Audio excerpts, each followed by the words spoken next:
Hello friends, welcome back to our channel RSC Gyan. दोस्तों, CTI के बच्चे जो फॉर्म भरने के लिए इंतज़ार कर रहे थे, सीटीआई का फॉर्म 19 तारीख से आ चुका है। 19 जुलाई से यह अगस्त तक फॉर्म रहेगा। अगस्त के लास्ट वीक में सीटीआई का एग्ज़ाम होगा। आप सभी के पास बहुत ही कम समय बचा है सीटीआई की तैयारी करने के लिए, तो हमारे इस चैनल से जुड़े रहिए ताकि आप सभी का सीटीआई का जो है कि प्रिपरेशन अच्छे से हो सके। यहाँ पर मैं सीटीआई आरएससी वालों के लिए एंट्रेंस की वीडियो अपलोड कर रहा हूँ, जहाँ तक कि पार्ट 3 तक वीडियो अपलोड हो चुके हैं और पहले भी वीडियो अपलोड हो चुके हैं। यह सीरीज चल रहा है क्वेश्चंस का। क्वेश्चन नंबर आज 51 से शुरू करना है पार्ट 4 में। सो दोस्तों, चलिए देर न करते हैं, अपने इस वीडियो को शुरू करते हैं। वीडियो में एंड तक बनी रहिएगा। वीडियो अच्छा लगे तो वीडियो को लाइक करिएगा, और अगर आप हमारे चैनल पर नए हैं तो प्लीज़ हमारे चैनल को सब्सक्राइब करिएगा। तो चलिए शुरू करते हैं अपने इस वीडियो को। पहला क्वेश्चन है हमारा, विच component create flow of refrigerant in the system. कौन सा घटक सिस्टम में प्रशीतक का प्रभाव पैदा करता है।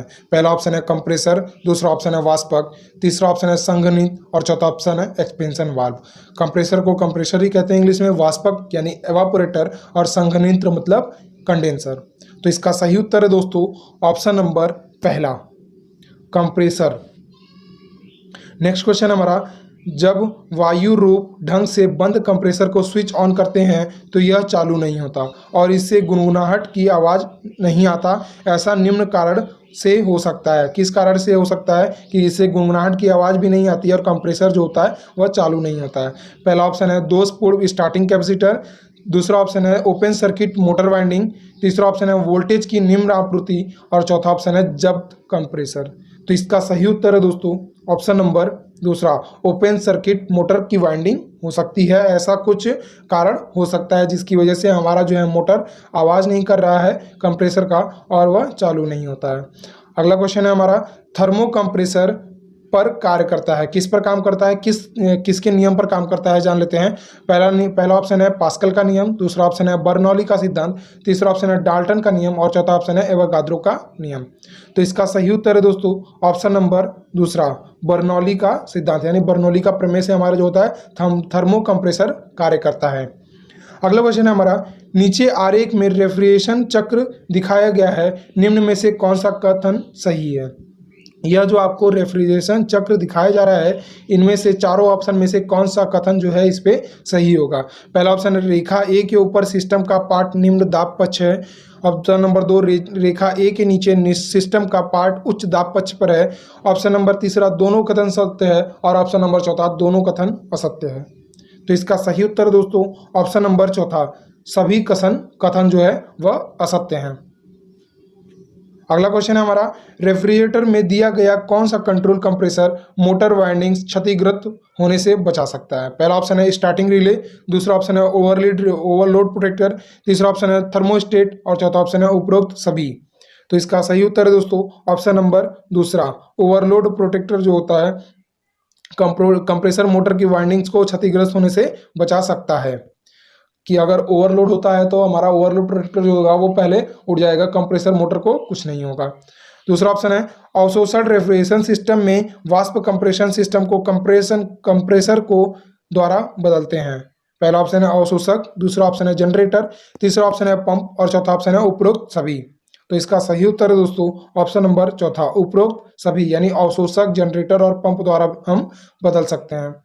नेक्स्ट क्वेश्चन है हमारा, रेफ्रिजरेंट का एक वांछनीय गुण है। रेफ्रिजरेंट का एक वांछनीय गुण यह है कि इसे होना चाहिए, कैसा होना चाहिए, निम्न सूक्ष्म तापमान पर होना चाहिए या फिर निम्न विशिष्ट तापमान पर होना चाहिए। ऑप्शन नंबर 3, निम्न तापीय चालकता पर होना चाहिए या फिर ऑप्शन नंबर 4, निम्न विद्युतीय इंसुलेशन पर होना चाहिए। तो इसका सही उत्तर दोस्तों ऑप्शन नंबर दूसरा, निम्न विशिष्ट ऊर्जा पर होना चाहिए। नेक्स्ट क्वेश्चन हमारा, इनमें से किस रेफ्रिजरेंट का सापेक्षिक ओजोन भंजन जो दक्षता न्यूनतम होता है। पहला ऑप्शन है R11, दूसरा ऑप्शन है R12, तीसरा ऑप्शन है R22 और चौथा ऑप्शन है R114।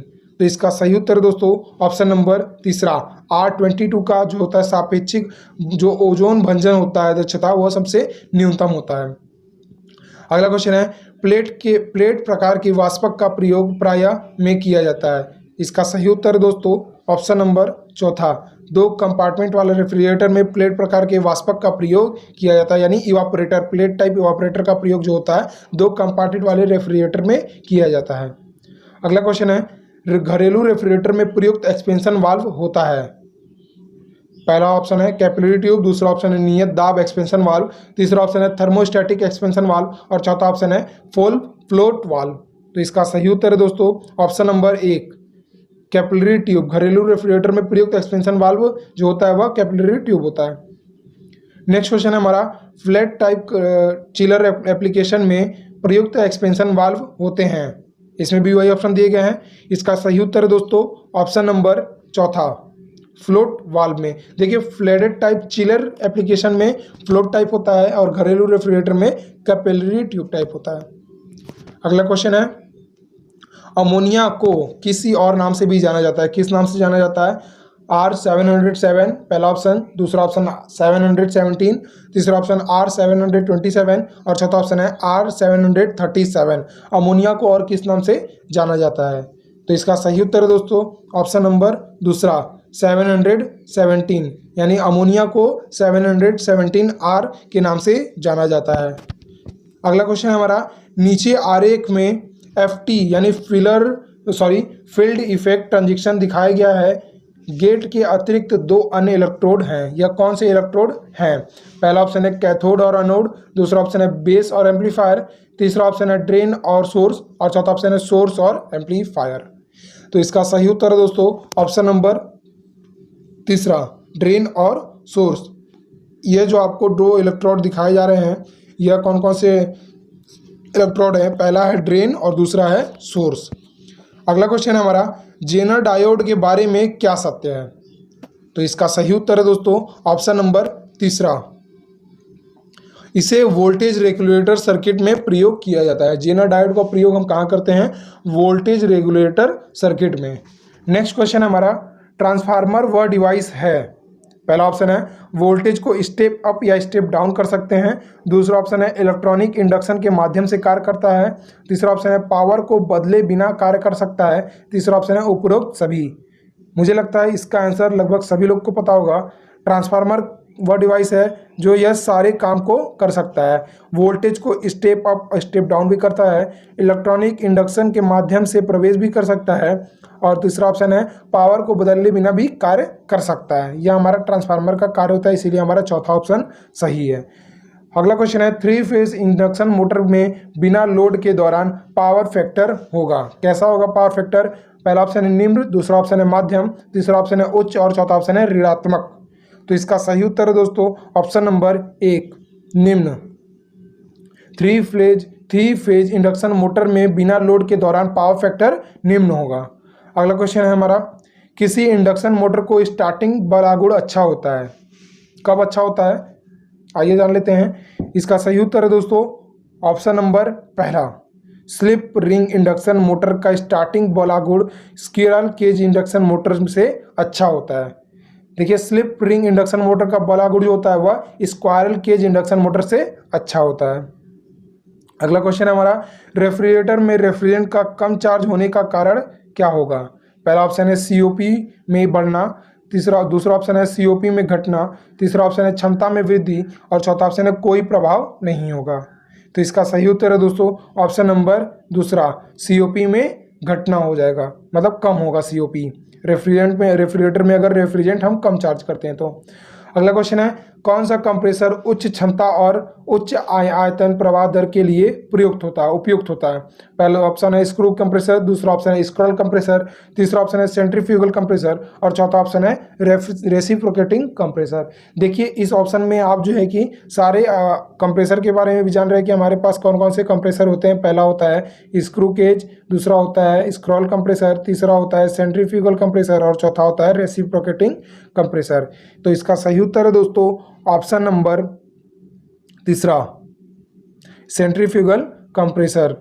सेंट्रीफ्यूगल कंप्रेसर जो होता है हमेशा उच्च क्षमता और उच्च आयतन प्रवाह के लिए उपयुक्त होता है।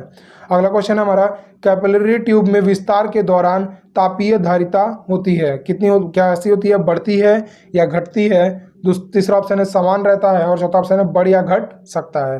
तो इसका सही उत्तर है दोस्तों ऑप्शन नंबर तीसरा, समान रहता है। कैपिलरी ट्यूब में विस्तार के दौरान तापीय धारिता क्या होती है, समान रहती है। अगला क्वेश्चन हमारा, HFC रेफ्रिजरेंट है, HFC रेफ्रिजरेंट इनमें से कौन सा है? R11 पहला ऑप्शन, दूसरा ऑप्शन R22, तीसरा ऑप्शन R34, चौथा ऑप्शन है 219। तो इसका सही उत्तर है दोस्तों ऑप्शन नंबर तीसरा, R34 जो होता है हमारा वह HFC रेफ्रिजरेंट होता है।